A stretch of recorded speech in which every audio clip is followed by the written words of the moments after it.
Goods and service tax network. ठीक है जी, जीएसटी नेटवर्क। जीएसटी नेटवर्क जो है ये एक कंपनी है। This is basically a company, it's a government company. No मतलब ये जो है इट्स अ नॉन प्रॉफिट, मतलब आज की डेट में जो है it's more of A government company है। ये प्राइवेट लिमिटेड कंपनी, बट मतलब इट इज हैविंग शेयर्स जो हैं इसमें, मतलब ये सेक्शन 25 की कंपनी है। It's a non-profit, non-governmental, private limited company that serves as the IT backbone for entire GST system in India. I think मेरे को ये वर्ड चेक करना पड़ेगा, नॉन गवर्नमेंटल। पहले ये नॉन गवर्नमेंटल होती थी, आज की डेट में it is more of A governmental company, क्योंकि इसके 100% शेयर्स गवर्नमेंट के पास है। तो ये नॉन गवर्नमेंटल जो है, इसको वर्ड को अपने को हटाना पड़ेगा। पहले ये प्राइवेट पब्लिक नेटवर्क होता था, 50% इसमें पब्लिक शेयर्स थे और 50% जो है इसमें गवर्नमेंट शेयर्स थे। तो 50% गवर्नमेंट शेयर होने से गवर्नमेंट कंपनी नहीं बनती है। गवर्नमेंट कंपनी बनाने के लिए 51% या उससे ज्यादा शेयर्स होने चाहिए गवर्नमेंट के। आज की डेट में मींस बीच में जो है ये कंपनी चेंज हो गई। इसके जो प्राइवेट ओनरशिप थी, प्राइवेट ओनरशिप बैंक्स के पास थी। बहुत सारे बैंक्स थे, जैसे स्टेट बैंक ऑफ इंडिया हो गया, या एचडीएफसी बैंक हो गया, या शायद आईसीआईसीआई बैंक भी था। तो ये कुछ एक बैंक्स के पास आधे शेयर थे और आधे शेयर सरकार के पास थे। तो ये नॉन गवर्नमेंटल थी। आज की डेट में आधे शेयर जो हैं वो सेंट्रल गवर्नमेंट के पास है और आधे शेयर जो हैं वो स्टेट गवर्नमेंट्स के पास है। तो it is now a governmental company, पूरी तरह से ये गवर्नमेंट की कंपनी है। इट इज प्राइवेट लिमिटेड, मतलब ये है लिस्टेड, मतलब जैसे शेयर्स जो है वो इशू करने के बाद कंपनी बनती है, उस टाइप की कंपनी है। But it is not a non governmental company. मैं इसको यहाँ पे ही करेक्ट कर देता हूँ, और मैं जब आपको ये नोट्स दूंगा तो एक बार क्रॉस चेक करके दूंगा कि it is intended to be governmental और नॉन गवर्नमेंटल। तो इट्स अ गवर्नमेंटल, इसको it's a non profit private limited company कर देते हैं बस हम इस टाइम फिलहाल। इट्स और गवर्नमेंटल या नॉन गवर्नमेंटल है मैं ये देख के लिख दूंगा। That serves as the IT backbone. अब ये जो कंपनी है, this is providing your the IT services. IT मतलब जो है that is basically information technologies की सर्विसेज। जो कंप्यूटर रिलेटेड सर्विसेज हैं वो सर्विसेज जो है ये प्रोवाइड कर रही हैं for the entire GST system in India. GST system जो है अगर ऑटोमेट ना किया जाए तो चल ही नहीं सकता। ये सारा का सारा कंसेप्ट जो है ये ऑटोमेशन पे है। जब तक नॉन ऑटोमेटेड था तो हर डिपार्टमेंट साइलो में चल रहा था। अब साइलो को हमने टेक्नोलॉजी के साथ इंटीग्रेट कर दिया है। जैसे हम एडुकेशन को इंटीग्रेट करके बैठे हुए हैं। आज से अगर कोविड शायद नहीं आया होता तो कोविड से पहले आप सोच ही नहीं सकते थे कि आप जो है सिटिंग देयर इन नंगल और sitting there in your homes, आपको कोई जो है वो चंडीगढ़ का टीचर पढ़ाएगा, या आपको दिल्ली का टीचर पढ़ाएगा, या कल आप हो सकता है न्यूयॉर्क के टीचर से पढ़ रहे हो। कोई ऐसा आप सोच ही नहीं सकते थे। It was technology which brought us together. हमको बिल्कुल आपस में जो है क्लोज क्लोज जो है वो एक टेक्नोलॉजी लेकर आई है। वैसे ही जीएसटीएन जो है बिकॉज ऑफ टेक्नोलॉजी, ये जो है it could make your GST possible. बिना इसके पॉसिबल ही नहीं था। तो जीएसटीएन जो है वो बेसिकली एक ऐसी ऑर्गेनाइजेशन है जिसने जीएसटी को पॉसिबल किया है। जीएसटी नेटवर्क ने जीएसटी को पॉसिबल बनाया है। It provides the technological infrastructure and services to the central and state governments, tax payers and other stake holders. इसके की फंक्शंस क्या हो गए? GST operates the common GST portal. हमारा एक कॉमन जीएसटी पोर्टल है। जो जीएसटी पोर्टल है हमारा, वो उसकी वेबसाइट क्या होगी? उसकी वेबसाइट ये रही, www.gst.gov.in। तो ये कॉमन पोर्टल जो है वो चला रही है ये जीएसटी पोर्टल जो है, मतलब ये वाली वेबसाइट जो है ये जीएसटी पोर्टल जीएसटीएन चला रहा है। इसकी मैनेज सर्विसेज कौन दे रहा है? इसकी मैनेज सर्विसेज हमने पिछली क्लास में बात करी थी, इन्फोसिस टेक्नोलॉजीज जो है वो इसकी मैनेजिंग सर्विसेज पार्टनर है। वो सारा का सारा सॉफ्टवेयर इन्फोसिस ने डेवलप करा हुआ है और उसको वो मैनेज कर रहे हैं। तो GSTN operates the common GST portal, which is a unified platform for all GST related activities. Its core function, उसके core function क्या हो गए? जो नए नए डीलर बनेंगे, जो भी कोई नई दुकान खोल रहा है, नया ऑफिस खोल रहा है, नया कोचिंग सेंटर खोल रहा है, नई फैक्ट्री लगा रहा है, उसकी फैसिलिटेट करेगी उसकी रजिस्ट्रेशन। उसको रजिस्ट्रेशन करानी होगी ना जीएसटी की, तो वो जीएसटी रजिस्ट्रेशन कहां से करवाएगा? वो जीएसटीएन फैसिलिटेट करेगा। कैसे फैसिलिटेट करेगा? वो कहेगा भैया इस पोर्टल पे चला जा, एप्लीकेशन भर दे, तेरा काम हो गया। बस इतना सा ही काम है। एक सेकंड बच्चे, जरा होल्ड करना, एक फोन आ रहा है। हेलो, हाँ जी, हाँ इंदर जी। सर वो मैंने वो मंगाने थे बैंडेज, जो ड्रेसिंग। हाँ हाँ बताओ। हाँ जी। अच्छा, कुछ कम नहीं हो सकते 50 की जगह?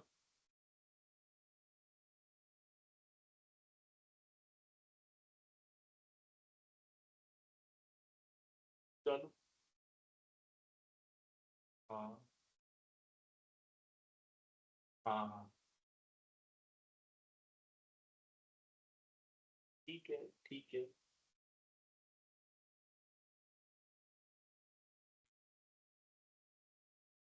हम्म। ठीक है सर, ठीक है, मंगा लो, मैं आपको पेमेंट ट्रांसफर कर देता हूँ। मैं अभी किसी सेशन में था, तो इसके बाद मैं घंटे 1.5 घंटे में कर दूंगा।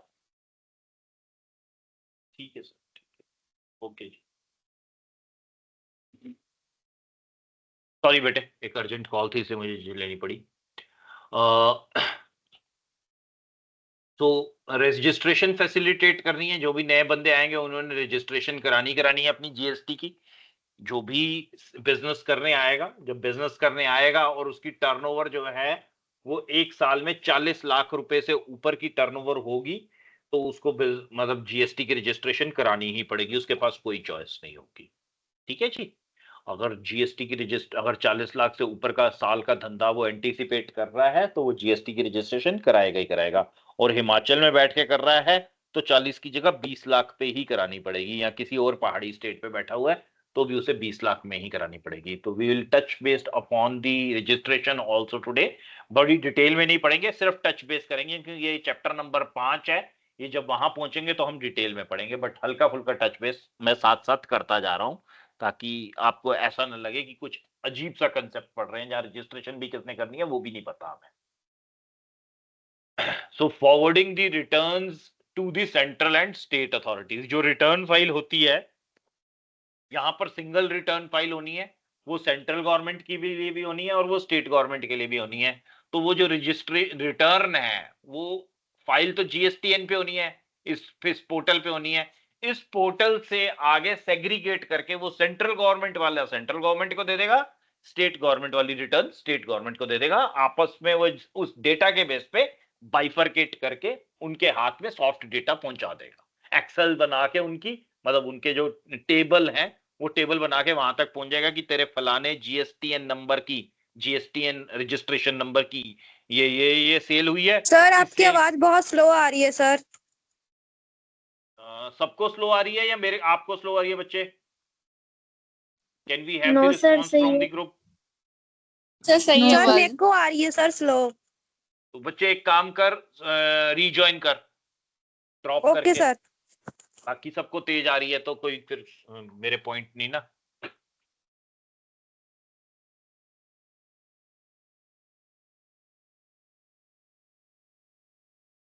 तो रजिस्ट्रेशन फैसिलिटेट हो गई, forwarding the returns to central and state authorities होगी। रिटर्न्स क्या होती हैं? आपको अपना ही हिसाब किताब बना के देना होता है, महीना खत्म होता है, आपको अपनी डिटेलिंग करके देनी होती है कि मैंने इतने अमाउंट की सेल करी है, इतनी मैंने परचेज करी थी, सेल में से परचेज जो है वो मतलब जितना मैंने सेल करी है, इसका मेरा इनकम जो जीएसटी है वो बन गया 2 लाख रुपए। जो मैंने परचेज करी थी उसके ऊपर मेरा जीएसटी जो मैंने जमा करा दिया है वो करा दिया 1,20,000 रुपए। 80,000 रुपए का मेरा टैक्स जो है मैं अपने जेब से जमा करा रहा हूं, 1,20,000 का मैं इनपुट टैक्स क्रेडिट ले रहा हूं।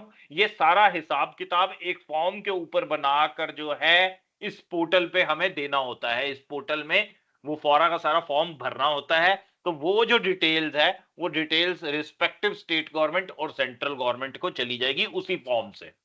मतलब हम डिटेल कंप्यूटर पे भर रहे हैं ना, कंप्यूटर पे जैसे मतलब जैसे अगर हम बात करें, अगर इफ वी टॉक ऑफ ये हमारा एक्सेल पीछे था हमारा इस टाइप से, तो यहाँ पर हम कुछ डिटेल इस टाइप से भरेंगे कि ये हमारा मंथ है जी जुलाई का, जुलाई की हमने सेल करी है। आज आज मैं बैठा हुआ हूं, मान लेता हूं हाइपोथेटिकल एक डेट बता देता हूं कि मैं 7 अगस्त को ये रिटर्न फाइल करी। 7 अगस्त को मैंने रिटर्न फाइल करी और मैंने कहा कि मैंने जो है इस महीने 100 इतनी सेल करी है। ये सेल, ये टोटल अमाउंट मैंने सेल करी है, मान लेते हैं यहाँ पर हम बताते हैं कि 1 लाख रुपए की सेल करी। इसके ऊपर 10 लाख रुपए की सेल के ऊपर जो है मेरा पंजाब जीएसटी जो है वो ये बना, सीजीएसटी मेरा इतना बना। इसमें से पंजाब जीएसटी जो है वो मान लेते हैं, हम दिखाते हैं कि इसके ऊपर दिस इंटू 14%, 1,40,000 का ये बन गया। दिस इंटू 14%, 1,40,000 रुपए ये बन गया। मीन्स वो टोटल हमने जो है वो इतना दिखा दिया। फिर इस टाइम हमने जो है जुलाई की परचेज दिखाई कि जुलाई की मेरी परचेज जो थी वो थी 8 लाख रुपए की, और इसके ऊपर जो मेरे को जीएसटी बना था दैट वाज से at the rate of 9% into 9% ये था, इंटू 9% मैं कच्चा माल लेकर आया था जो 9% जीएसटी के ऊपर था। मैंने माल जब बनाया, मीन्स उसको मैंने फर्दर प्रोसेस करा, मैं मैन्युफैक्चरिंग कर रहा हूं, तो उसके ऊपर जीएसटी जो है वो 28% के हिसाब से था। यहाँ पे जीएसटी वाज एट 28% और यहाँ पे GST was at the rate of 18%। तो आप दिखाएंगे कि मैंने इतने का तो जो है वो इनपुट टैक्स क्रेडिट ले लिया 72,000 का। मीन्स ये मेरा जो है this is input tax credit, ये वाला अमाउंट। और जो मैंने आगे जमा कराना है वो कितना हो गया, वो हो गया ये मेरा जो है जीएसटी पेबल हो गया। ये मैंने जीएसटी पेबल दिखा दिया कि 68,000 और ये मैंने जो है इतना अमाउंट जीएसटी पे कर दिया। अब पे कर दिया, पे कितना कितना कर दिया मैंने, इतना पे कर दिया, इसका भी इतना पे कर दिया। तो ये सारे के सारे जैसे यहाँ पर ये कॉलम बने हुए हैं, सेल बने हुए हैं, ये यहाँ पर सॉफ्टवेयर में मैंने एंट्री करता जा रहा हूं। जब मैं कंप्यूटर के उसके जीएसटी पोर्टल को यूज कर रहा हूं तो वो सॉफ्टवेयर क्या यहां से ये जो आधा डेटा है ये कॉपी पेस्ट होके जो है ये चला जाएगा। मतलब ये वाला अमाउंट जो है this amount will rush to, means this will go to ये ये वाला अमाउंट जो है मीन्स पीछे वहां रह भी जाएगा और यहां भी चला जाएगा। ये चला जाएगा चंडीगढ़ ऑफिस, ये पहुंच जाएगा चंडीगढ़ ऑफिस, और ये जो है ये चला जाएगा दिल्ली ऑफिस। ठीक है जी, ये दोनों डेटा यहां पहुंच जाएंगे। वो अपने आप से फिर इसको जब असेसमेंट के लिए जो है ये वेंडर जाएगा तो उनके पास ये सारी की सारी डिटेल उनके पास पहले से होगी। इसके कहेंगे कि अब अपनी किताबें दिखा, किताबों से देख के ये चीज जो है ये असेस करेंगे कि उसने कुछ गलत तो नहीं इन्फॉर्म किया हुआ। अगर कुछ गलत इन्फॉर्म किया होगा तो उसके अगेंस्ट एडवर्स ऑर्डर चला जाएगा, अगर सही किया होगा तो उसके ऊपर साइन और स्टैंप लगा के भेज देंगे कि हाँ जी तेने किताबें तेरी जो है वो परफेक्ट मैच है। ये ऐसे इसको हम असेसमेंट कहते हैं। तो ये सब काम जो है ये करने के लिए बेसिकली जो है ये जीएसटीएन है, goods and services tax network है, which is forwarding the returns to central and state authorities. ये पॉइंट बचे, सेकंड वाला समझ में आ गया तो आगे बढ़े। I think it is clear, अगर क्लियर नहीं है तो पूछो, बताते हैं। सर हमने जीएसटी 14% क्यों लगाया था? वहां पे बेटे तो हमारे पास जीएसटी हमारा कितने कितने रेट पे होता है ये देखो। हमारा जीएसटी 0% पे है, 5 पे है, 12 पे है, 18 पे है, 28 पे है। तो जब 28 पे होगा तो 14 14 हो जाएगा ना, CGST 14, SGST 14 और 14 28 इसलिए लगाया था। आपने रॉ मटेरियल खरीदा था यस वो सर 18 पे खरीदा था, तब नो लगाया। जब आपने फिनिश्ड गुड्स बना दिए उससे, तो फिर वो 14 क्या हो गया, तो 18% 28% लगा लिया। यस हर सर हर एक आइटम के ऊपर ना अलग अलग रेट है। जैसे आप सरिया खरीदोगे अगर स्टील, तो 28% जीएसटी है। आप अगर सर्विसेज सर ये खरीदोगे तो हमने 18% है। ये आपको याद नहीं करना कि किस आइटम पे कितना परसेंट, आपको दिया होगा। जब आप जो ओके है मेंबर बन जाओ, मतलब जब आप कॉस्ट अकाउंटेंट बन जाओगे, प्रैक्टिस करने लगोगे, फिर भी आपको जो है आपका क्लाइंट आपको बताया करेगा, आप चेक कर लिया करोगे अपनी किताब में कि इसके ऊपर क्या जीएसटी रेट चल रहा है। बस उस टाइम आप देख लिया करो, और इससे ज्यादा कुछ नहीं करना आपको याद नहीं करने हैं कि किस आइटम पे क्या है। मैं अक्सर जो है बिल्स कई बार देख रहा होता हूँ, बट मेरे को 2-4 आइटम्स के ही मालूम है। एक तो सर्विसेज पे 18% होता है, सरिये पे 28% है, सीमेंट पे 28% है। कुछ एक ऐसी चीजें मालूम है, बट कुछ एक पे 18 है, कुछ एक पे 28 है, अलग अलग रेट्स है। तो आपको याद करना आपका ओके जिम्मेदारी सर नहीं है, आपकी जिम्मेदारी नहीं है याद करना। यस सर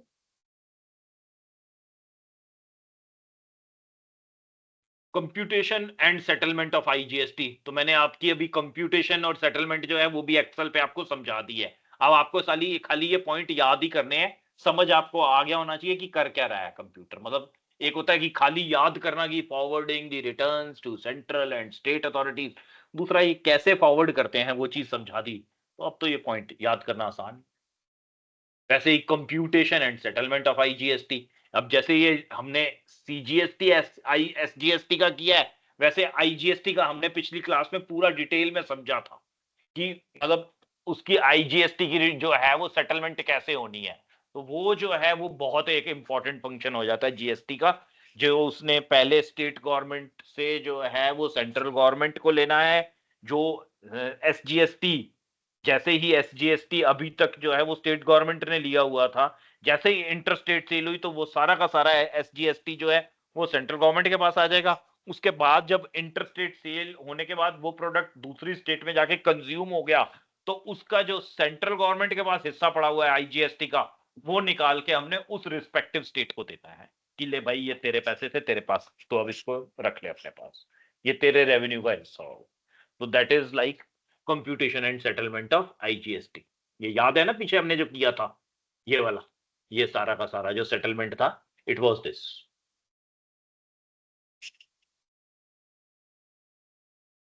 ठीक है गाइस, चलें आगे।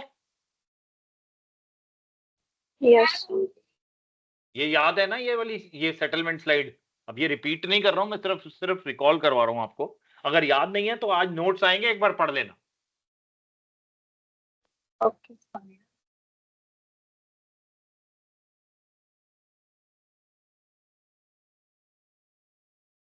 अब computation and settlement of IGST के साथ एक काम और एक करते हैं, that is matching of tax payment details with banking network. हमारा हिंदुस्तान देश है, बहुत बहुत समझदार लोग हैं यहाँ पे, बहुत इंटेलिजेंट और बहुत ही चालाक।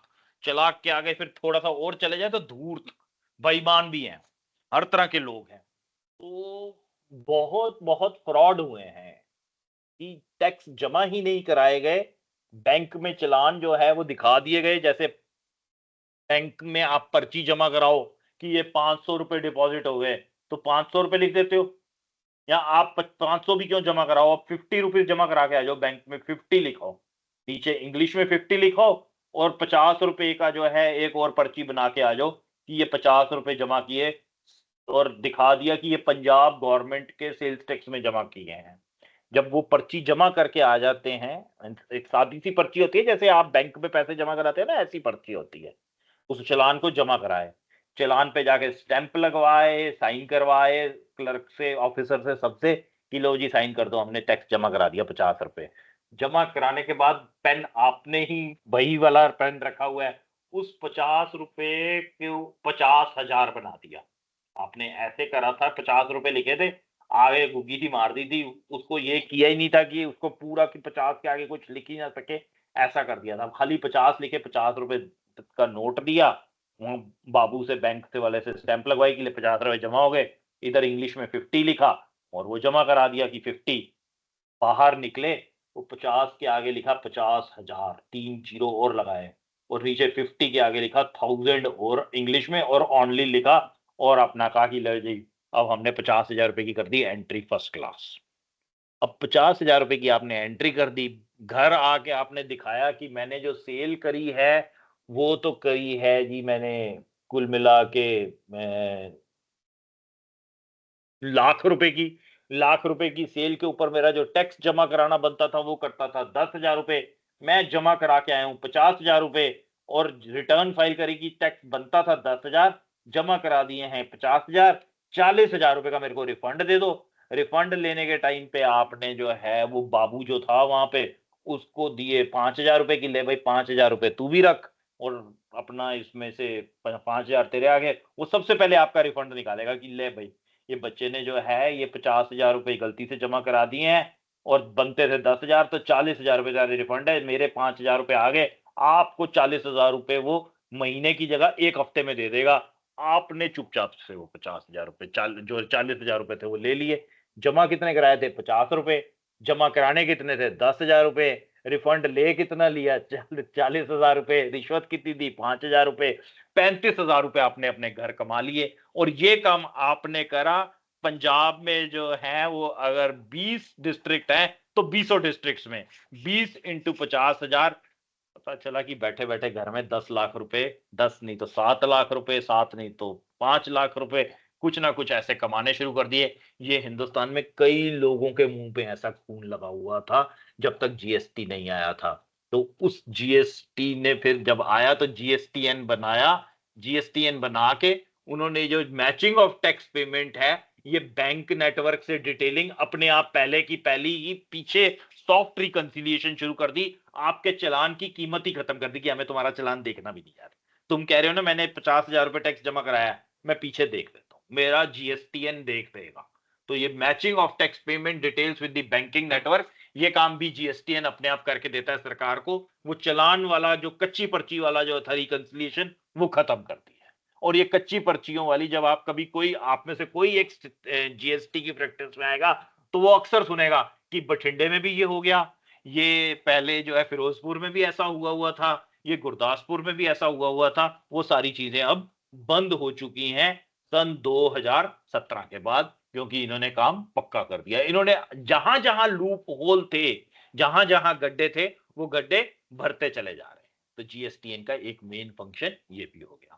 Providing various MIS reports to central and state government. So MIS reports क्या होती है? मैनेजमेंट इंफॉर्मेशन सिस्टम रिपोर्ट्स होती हैं। मैनेजमेंट जो काम कर रहा है उसको पता करना होता है कि मेरी टोटल सेल कितनी होगी जी, पंजाब की सेल कितनी हो गई, 2 मिनट में निकल आएगी। सेंट्रल गवर्नमेंट को निकालने की पूरे हिंदुस्तान में सेल कितनी हो गई, वो जीएसटीएन नेटवर्क निकाल के दे देगा। कितना टैक्स कलेक्ट हुआ है इस महीने, वो निकाल के दे देगा। पिछले साल इसी महीने कितना टैक्स कलेक्ट हुआ था, वो निकाल के दे देगा। कि पिछले महीने कितना टैक्स कलेक्ट हुआ था, वो निकाल के दे देगा।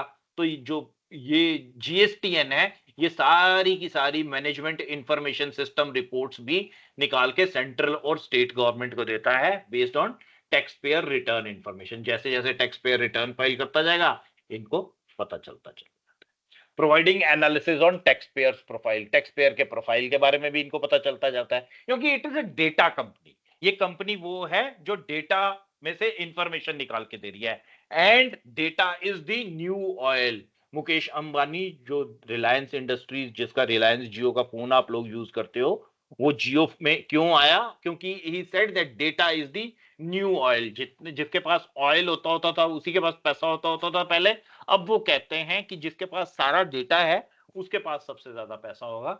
सो डेटा नेटवर्क्स जो हैं वो जीएसटीएन के पास है, पूरे जीएसटी के। तो GST is basically all powerful, बहुत पावरफुल है क्योंकि इसके पास सारा डेटा है। GST being a destination based tax, the interstate goods and services tax needed a robust settlement mechanism amongst center and states. So इसलिए GSTN जो है वो जरूरी हो गया, क्योंकि GST जो है वो डेस्टिनेशन बेस्ड टैक्स है। तो मींस इसकी नेसेसिटी जो है वो GSTN के बिना ये पॉसिबल ही नहीं था। GSTN कहां से आता है? GSTN जो है that is basically it's a need, it's actually a necessity, वो एक जरूरत है। अगर जीएसटीएन ना हो, मतलब जीएसटीएन का मतलब जीएसटी नेटवर्क ना बने मेरा, अगर मैं जो है वो सब कुछ अपने सामने ना देख सकूं होते हुए, तो फिर तो अंधेरा सा हो जाएगा, फिर मैं किससे टैक्स लेना है किससे नहीं लेना मुझे पता ही नहीं चलेगा। तो ये जो है ये लाइट है, रोशनी है जीएसटी की। A common portal was needed which could act as a clearing house. ये clearing house है, and it verifies the claims and inform the central government to transfer the funds. This was only possible with the help of a strong IT infrastructure. ये necessity है actually. A website, this is gst.gov.in है. It's a website managed by GSTN, a wholly owned government company. It's a government company. GSTN is a wholly owned government company. वहां मैंने जो non government लिखा हुआ था उसको इसीलिए मिटाया कि मैं थोड़ा सा कंफ्यूज हो रहा था। To establish a uniform interface for taxpayer and a common and shared IT infrastructure between center and states. The GST portal is accessible over internet, means GST portal को आप इंटरनेट से चला सकते हैं, कोई भी चला सकता है, by taxpayers and their representatives, and intranet, means internet से तो हम टैक्सपेयर और रिप्रेजेंटेटिव चला सकते हैं, और इंट्रानेट से सारे के सारे टैक्स ऑफिशियल्स चला सकते हैं। किसी भी जीएसटी ऑफिस में चले जाओगे वहां पे तो ये इंट्रानेट से चल रहा होगा, मीन्स उनका तो दफ्तर काम ही इस पे कर रहा है। The portal is one single common portal for all GST services, ये सिंगल पोर्टल है। The ecosystem consists of all stake holders starting from tax payer to tax professional to tax officials to GST portals to banks to accounting authorities, means सबके लिए एक single portal है, जो भी कोई चाहे इस पे लैच इन कर जाए और लैच इन करके अपना काम कर ले। जैसे बैंक का पोर्टल होता है, आप जितने भी अकाउंट होल्डर हो किसी भी बैंक के पोर्टल पे जिसमें आपका अकाउंट है, लैच इन करके नेट बैंकिंग के थ्रू आप कुछ भी कर सकते हो। मीन्स आप चाहे जो है वो किसी के अकाउंट से दूसरे के अकाउंट में पैसे ट्रांसफर करवा लो, आप ड्राफ्ट बनवा लो, आप अपनी एफडी बनवा लो, आप अपनी एफडी प्री मेच्योर रिटायर करवा लो, जो मर्जी कर लो आप जो है बैंक बैंक के नेटवर्क पे। अब इंटरनेट के जमाने में और सारे के सारे जो है वो पोर्टल वाले हो चुके हैं, तो वहां पर this actually I will say is a late entry, कि टैक्सेस भी जो है वो पोर्टल पर आ गए हैं, but this late entry is still a welcome thing, क्योंकि इसने बहुत सारी चीजों को जो है वो सिस्टमेटिक कर दिया है। तो और कोई सवाल आपके दिमाग में जीएसटी इनका मतलब जो है, जो पॉइंट ना समझ में आया हो, मैंने इस स्लाइड में कवर करा हो, feel free to ask. 2 minute चाहे इसको पढ़ लो, अगर कोई पॉइंट जो है वो मतलब पढ़ने से समझ नहीं आ रहा है, पढ़ने के साथ मेरे जो बोलने का है कोरिलेट नहीं कर पा रहे हो, तो feel free to ask, just take your time, 2 minute ले लो।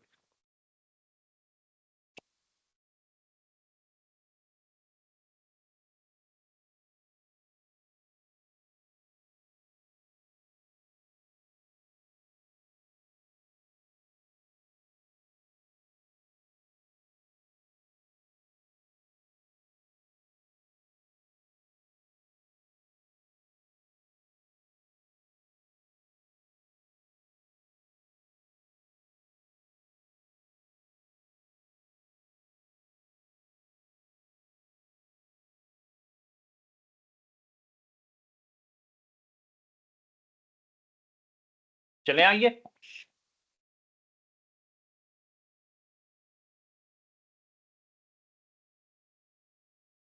हेलो। Yes sir. चलो जी, यस सर। ठीक है जी। तो जीएसटी इनकी ओनरशिप क्या है? Originally it was a public private partnership. GSTN is now a 100% government-owned company with a 50% stake held by the central government and remaining 50% jointly held by all the state governments and union territories. It supports the GST Council. While the GST Council is the policy-making body, GSTN is the implementation arm. It translates council's recommendations, जो council recommend करती है, जो council जो है बताती है कि ये policy decision हमने ले लिया है जी और ये ऐसे होना चाहिए, वो उसको जो है वो डिजिटल फॉर्म में कन्वर्ट करती है। जो जीएसटी पोर्टल, जीएसटीएन पोर्टल है, वो चेंज कर देगा रेट ऑफ टैक्सेस। जैसे 0.5, 5 के बाद आपका था 12, 12 के बाद 18, 18 के बाद 28, 28 के बाद अगर कोई वो 40 कर दे तो 40 जो है वो पोर्टल के ऊपर जो रिफ्लेक्ट करेगा वो जीएसटीएन करवाएगा। जीएसटी काउंसिल जो है वो 40% वाला रेट रिकमेंड करेगी और और पोर्टल के ऊपर उसको जो 40% वाले रेट को है वो दिखाएगा कौन? That will be shown by GSTN। जो GSTN पोर्टल है वो दिखाएगा, GST नेटवर्क जो है वो दिखाएगा, जो कंपनी है वो दिखाएगी। तो नेशनल इंफॉर्मेशन यूटिलिटी है, ये फालतू चीज है, इसको पढ़ने की जरूरत नहीं है, बस ये 2 पॉइंट्स बहुत है। एक तो ओनरशिप जो है वो इंपॉर्टेंट है, उसके बाद ये GST काउंसिल को सपोर्ट कर रही है। This is also basically national information utility. MIS है हमारी, मींस MIS फॉर टैक्स। अगर कोई पूछे कि MIS फॉर GST कहां से मिलती है, तो we get it from GSTN। GSTN provide करता है MIS फॉर, आपको वो मल्टीपल चॉइस क्वेश्चन में आ जाता है कि MIS फॉर GST कहां से मिलेगी? GST काउंसिल प्रोवाइड कराएगी, GSTN प्रोवाइड कराएगा, इंफोसिस टेक्नोलॉजीज प्रोवाइड कराएगी, या आपको लोकल GST ऑफिस प्रोवाइड कराएगा? तो उसका आंसर होगा GSTN प्रोवाइड कराएगा, क्योंकि बाकी जो भी है वो यूजर उससे ले रहा है। इंफोसिस टेक्नोलॉजीज किसी को कोई डायरेक्ट प्रोवाइड नहीं कराती। आप इंफोसिस के टेक्नोलॉजीज के ऑफिस में कभी फोन नहीं करो।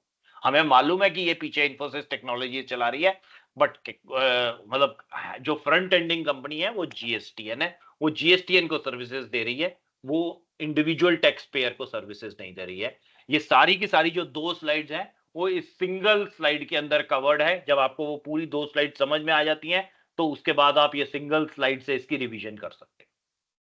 ठीक है जी, कि GSTN क्या क्या काम करती है, ये पूरा का पूरा ओवरव्यू है। It's just nothing but repeat. मैं ये छोड़ूंगा आपके लिए, ये आपकी बुक से ही उठाया हुआ है। This is a very good slide जो आपकी बुक से उठाई है, समझाने के पीछे मैंने, कि इंग्लिश जो है वो समझाने के लिए लिखी है। अब